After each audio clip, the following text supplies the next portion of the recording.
Good morning everyone, my name is Chris from Two-Headed Wolf Gaming and welcome in our second campaign in Thrones of Britannia. Hope you have your coffees ready, and if you've taken a look at the last video with the campaign results, you know that our next campaign will be set in the Gaelic kingdoms with Circenn. Let's take a quick look at the faction information. Circenn is a land of misty hills and open moors. Its folk a mixture of Gales, Picts and other driven to the edges of Britannia by invaders. So far, however, they have resisted the Viking incursions. Scone, the capital of Circenn, was once home to the legendary Stone of Destiny, said to bestow divine strength. Aid, Circenn's new king will need all the strength and divine support he can get, not just against the Viking, but to face potential threats closer to home. We have a few cultural fits and faction fits as always. As the Gales we have Legitimacy, silence those who question your divine right to rule, own cultural land and defend allies to gain unique bonuses. We get better bonuses when raiding, and we have a plus 25% income from church buildings. So we have to think about creating this kind of economy focused and surrounding churches. Let's see, as far as the Stone of Destiny for Circenn, legends say that the Stone of Destiny brings wealth to its bearer. Undertake a mission to find it. We have access to unique subterranean buildings, which gives immunity to snow attrition, will be very useful for us, especially here in the north, where winters especially are quite cold and will take a lot of attrition. Good all-around infantry with some good spearmen, very strong missile units and powerful unique crossbowmen. So we have a bunch of infantry that are good at holding the line, and we will have strong missile units. We'll definitely have some crossbowmen in our army and work on using that. Let's take a look at difficulty. We will try very hard on all sides for this particular campaign. Never played it on very hard. I want to give it a go and see how it is going to be. What are we going to do as far as victory goes? Definitely we're going for long fame victory this time. That's our goal, that's our main goal, to become a legendary hero. We are going for the Stone of Destiny. We want to follow this quest line. We are going to go for the long fame victory. The other ones besides being just side quest, maybe something to gain a few more bonuses, right? If we change from Circenn to another faction, we get the extra bonuses, so we'll definitely want some of that. And one extra goal will be for us to, whenever we find different monuments like Stonehenge or like the column that we found in the last campaign and I couldn't find I couldn't find what it was. We were going to try to do this during this campaign. Whenever we find something during a recording session for me, in the next recording session I will tell you if I found it, if it still exists, what do we know about it, what's its significance, and so on and so forth. Let's just get this started.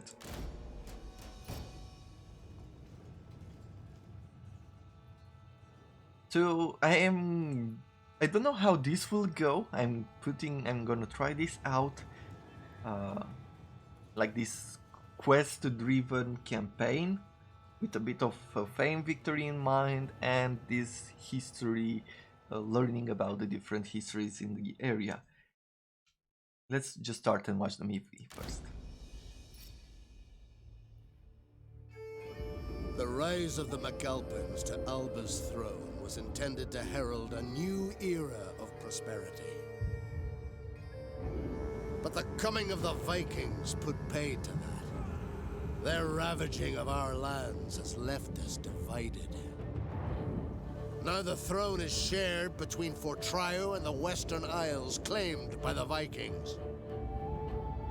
The defeat of the sons of Ragnar to the south brings opportunity. The lands of Alba could be united. Take up this challenge. Seize this opportunity. And show that one throne alone rules Scotland.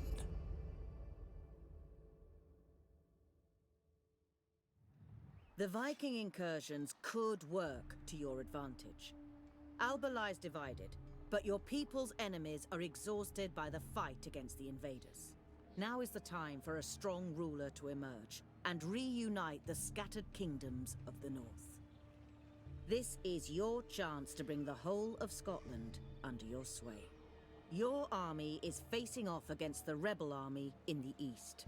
Defeating these rebels will consolidate your hold on the heartlands of Alba. So here you are on the map. As always, we begin with fighting the rebel armies in our lands. If we take a quick look at the map, we own all these territories right here in the north. We have iron, we have cloth, we have fish, we have copper, so we do have quite a bit of industry that we could use. This will provide us with commerce, food, a unique whole building. We should check this out. Something that we've learned in the last campaign is always look for what kind of unique buildings you have in different settlements, just so you can think better about how you'll manage the land. We have abbeys, 2 abbeys over here. And the other ones, there's nothing else that's important. In our area, we have more great halls, pottery, iron, furs. But these are allied to us from what it seems. There's tin or silver. And another abbey, a unique hole here as well and here as well. So we might want to go after these. This one has that unique building, like the hall or the amphitheater, right? The one that gathers people and they talk, which provides us with influence. Being on very hard politically might be useful to have this on our side. So I guess that's about it. If we're taking a look at diplomacy, because I want to see the relation to know where we start. Strathclyde is allied, or we are in good relation with them. Yeah, we're just in good relations. We have 2 vassals here to the side, but the Vikings to the north are unhappy with us. They do not like us. And neither do these factions. I guess we don't have too bad of a relations. We're mostly neutral. I don't think we'll be friends for long. I think I might want to start pushing south a little bit, just so we can get Northload out of the area. I don't know if next I'm gonna go to war with Northumbria, but for now I think this is our game plan. And then, depending on what's the threat over on this side, over to the east of us, to the west of us, we might want to push back. So yeah, that's a basic plan of what we're going to do. We start with low loyalty to one of our characters, so yeah, it's already started. We get -1 influence, -1 difficulty from, no, -1 loyalty from the difficulty, so definitely going to be a lot tougher to keep the balance. We have -1 from the lack of influence. He has 6 and we have how much? We have 3. Okay. Hold the feast. -15% food production faction wide while cooldown is active. So we can do this to increase our influence. Cost us some gold, might want to start with that. These are our brothers, so I guess this is why we have these allies near us. And we do have a 4-year-old heir, our wife. She's renowned, giving us 1 command and 1 governance. Command will come in handy. And the rest of them, they're okay. So there's nothing special with them. They just like us. Let's also take a look at the states. We have a religious estate here 2 religious estates. We have some agricultural estates. Do we hold most of them? No. Alien has these 2 food estates, agricultural estates. And if we give one of them to someone else, yeah, we don't have one for him.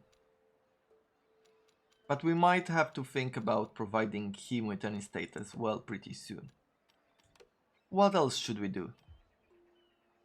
Well, I think that's about it for the moment. Let's check our troops. We have Alban Levy Spearman, we have Swordband. Our general has an elite melee cav, so he's a cav unit.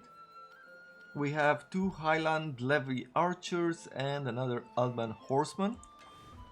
I will just go ahead and attack. I will not recruit on this particular turn. Let's just go inside the battle, take a look at our troops, how these new units look, and then get this over with as we move forward. I'm gonna try, during this campaign, my goal is to definitely play more strategically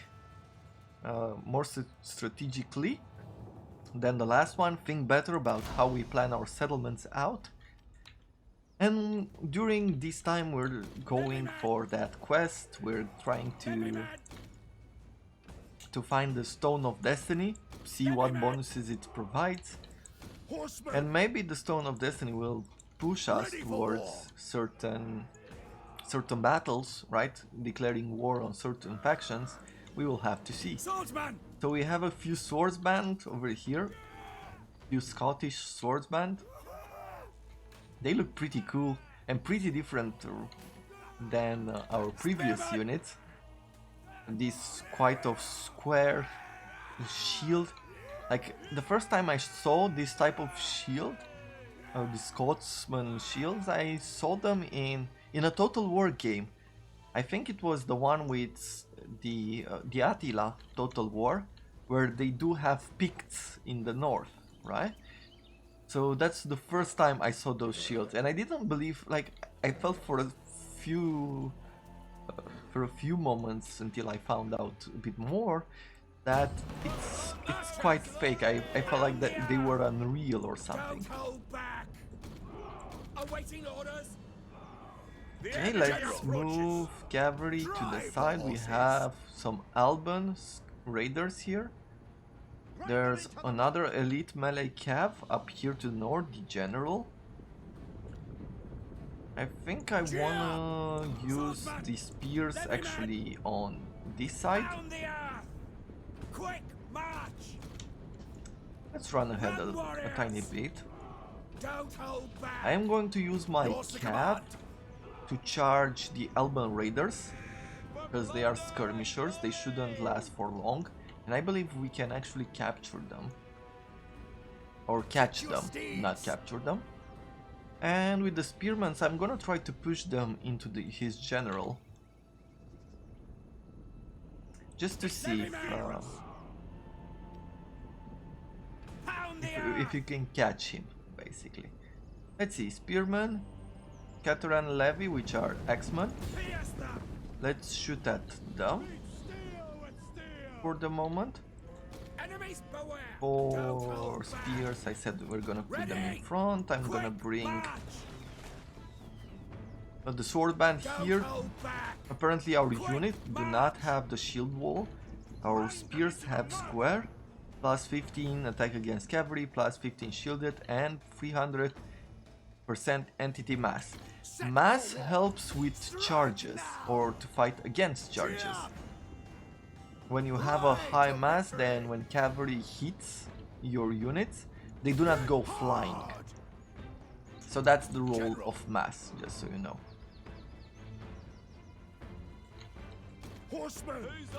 Okay. For some reason he's coming in front. Ready for war. Let's engage. Let's while trying to avoid those levies, let's engage.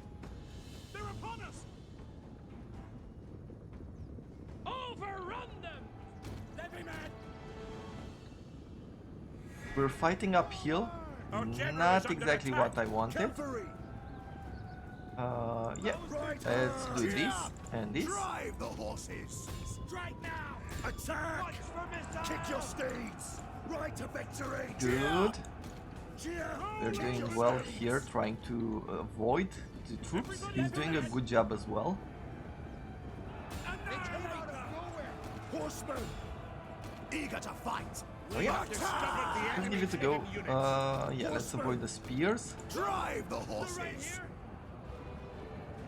Ride to victory.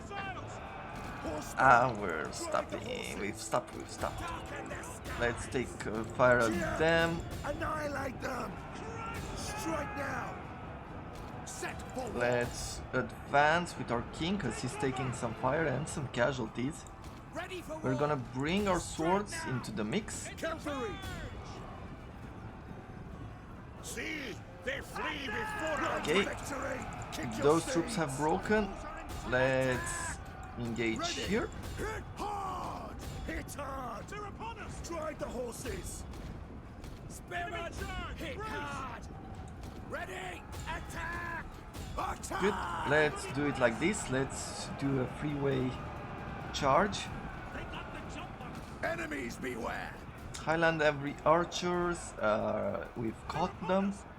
Those Alban raiders will present a bit of an annoyance. Kick your steeds. Let's actually bring the archers forward, trying to skirmish with them. Do they have any other troops inside the forest? No. Drive the horses. So, at this point, I'm gonna charge his general from the side. Awaiting orders. The battle is turning in our favor. Nice. Archers, I want you to shoot at them. Go for fire arrows, which are good against cav. General. Drive the horses. Let's increase our morale. Ride to victory. The enemy general is dead. Swordsman. Okay, spearmen, you go on that side. You go on that side. That was too close. Cavalry. Kick your steeds. Kick your steeds. But at this point, we're just trying to take out his cav. It's gonna present a bit of a challenge because they're quite quick. Like their speed is what? They have a speed of 100, we have a speed of 100, so we might just be able to mostly follow him then. We would definitely wouldn't have captured him with our general. Okay, so they're doing that. They will be staying just enough away from us, unfortunately. We have skirmish mode on. I wanna take that out. Default skirmish, yeah. Because it's quite annoying to keep our troops, instead of firing, they keep running away. So. What are they doing? Do they want to charge our troops? Yeah, I think at this point we can just fast forward it. This battle is not that important. Good. Let's see, have we taken everybody out?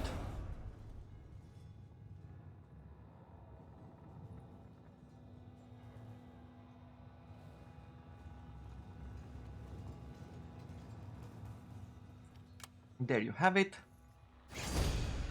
So he had a few units of Highland troops and some skirmishers left. Do we want the cash or the replenishment? Let's take the cash. Heading for glory. Let's see, yeah, we can reach him on this turn. We will just do that. Auto resolve. And there you have it. More cash. Success brings greater power. Now we've finished this, we have increased internal stability. And we have it for 5 turns. Let's take a look. Can we increase? We can actually increase our tax level for a few turns. Everything is good, every amount of money at this point is very important for us. So how are we? We are well dressed, gained from a cloth building chain. Well, there you have it, a new building. A new trait for a new building. A new trait from a different building. This man is always well turned out, which impresses the majority of his men. Okay. And personality, our king is impulsive, seasoned, +2 melee skill for all units, nice. Funny. Famed, which reduces the recruitment cost, that is pretty good. And recruitment cost for cavalry, that is pretty good as well. He's 38, so he is a bit older. What could we give him? We can go for champion until we have those night battles, right? Because they come in handy quite a bit. So yeah, let's do so. Let's add another level. Our bravery is legendary. And now let's take a look at our towns. We have over here Circenn, which has a mood heal, reducing our corruption. Like this could be an area where we don't necessarily want to put a governor in. It definitely increases our wealth. The area has a general right now, but maybe in the future we will not add one, because we can reduce the corruption using these buildings, producing us quite a bit of extra gold. Let's see, is this the area? I think this was the town, right? Scone. Yes, is the town that has a unique building inside of it. So we might want to upgrade this by 1 level to check out what we can build. Could we see from here?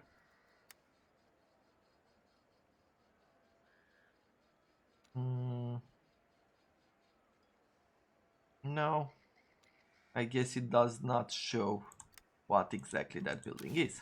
Okay, we have copper veins, we have Celi de Abbey, fishing, communal fields, and a few other abbeys with the church. Like as I said in the last campaign, if you are going for commercial, go for this. Then we have our next settlement. They're both producing us quite a bit of gold. Like we have commerce here, and we have a bit more industry and a bit more food production. We'll definitely have a lot of food here. And for this particular town, I don't think there's anything special. No. Good. Just a food producing town. So maybe for gold we're gonna go here. Let's take a look at trade. We have copper and we have iron. What's most valuable? Neither. Iron and copper sell at the same price. Cloth is actually better, selling at 6. Okay, so what I am going to do right now is upgrade this particular town, because we want to see what's next. I do want to hold a feast, so with him we are going to do this, holding a feast. The guests at the feast aren't impressed by the bard. If he doesn't improve and quickly, this evening could go badly for you. We can spend another 200 gold for +2 influence or +1 if we change his story. Let's say more mead. By doing that, we've gained now, we have 5 influence. And is this enough for him? It is not. What is he? For us, he is just a statesman. And I'm guessing these other 2 guys are governors, right? There's one governor there and another governor here as a minor. Can't we change places between them? We take a quick look at governors and estates. Replace this governor with the selected character. So we can take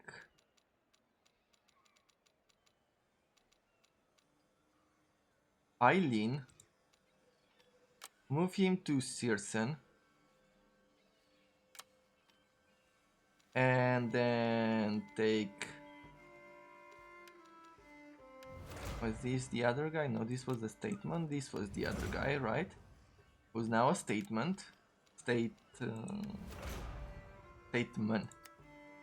And actually give him this, like the income from farm and everything else. Let's put him here.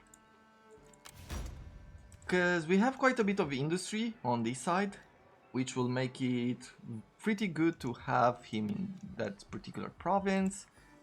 And then we will have the farms over here for this guy. I think that's the best choice for right now. Let's continue by upgrading some of these buildings. If we go for copper mine, we produce 5 extra copper, some extra gold from industry, -4 to public order, but our public order here can grow quite far. -5 construction costs for industry buildings, all regions in adjacent provinces. Okay, or we could go for commerce and industry income.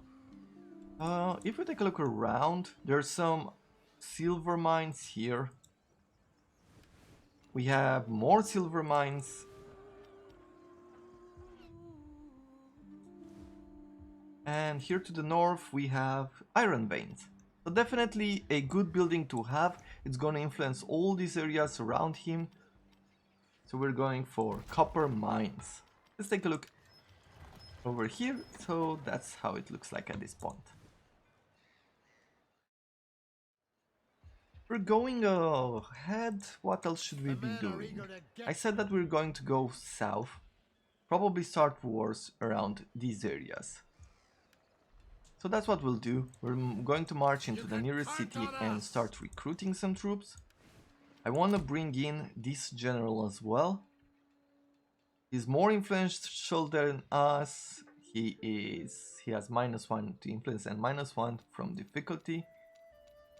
We're gonna keep him in that position for the moment. Oh, and we should also take a look at legitimacy.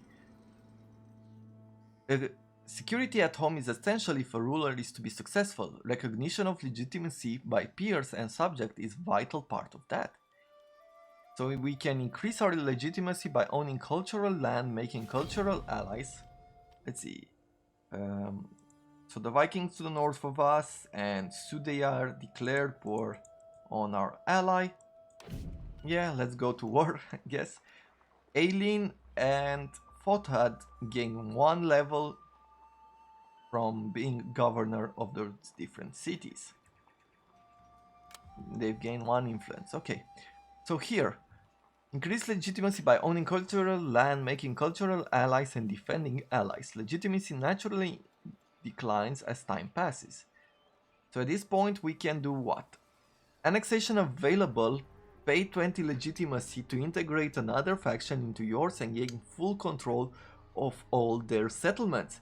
We have plus 20% tax, plus free to melee skills for all units in all armies, and plus 40% income from vassal kingdoms. At this point we can also get 1 more level in legitimacy, which gives us another 10 extra tax, more melee skills, and more income from vassals. If we are going to be at negative legitimacy, we're losing a lot of loyalty, a lot of tax. Man, we definitely don't want to go into the negative here. So let's go into the settlement. If we look at economy, we get 1500 from other. Trade, taxes, and other. Is that income from vassals, I wonder? Vassal kingdoms? No, I guess not. I think they're only allies, not vassals. And now we have our troop selection. We can already bring in crossbowmen, which have what exactly? Hide in the forest, ignore terrain, snipe, resistant to fatigue, and the standard shot would be armor piercing damage. So that's the big thing about them, that the armor piercing is quite big. Okay, I don't think we're fighting too many armored troops. Maybe not, maybe we actually do. We had what? Let's bring in another spear unit. Definitely need a bunch more swords. We would need a elite sword unit with us, because it can be quite tough to fight those Vikings. Bring in, so I'll bring a crossbowman unit. We could also get another cav. But let's get the more normal units for the moment. This is another 40 extra food.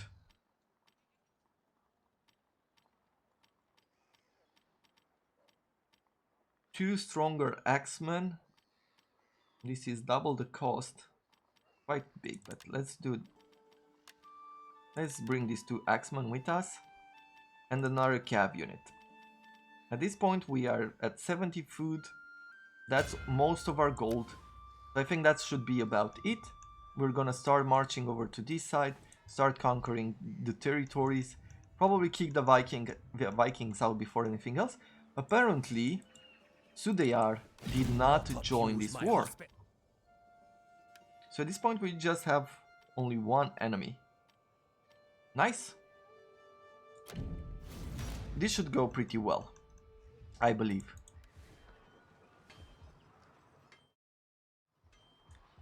I guess that's about it for the first campaign, the first episode in this campaign. As always with these games, the first episodes are pretty slow, but pretty soon we're going to have a big enough army where we'll start marching and look for our goals. Until next time, I thank you very much for watching and have a wonderful day.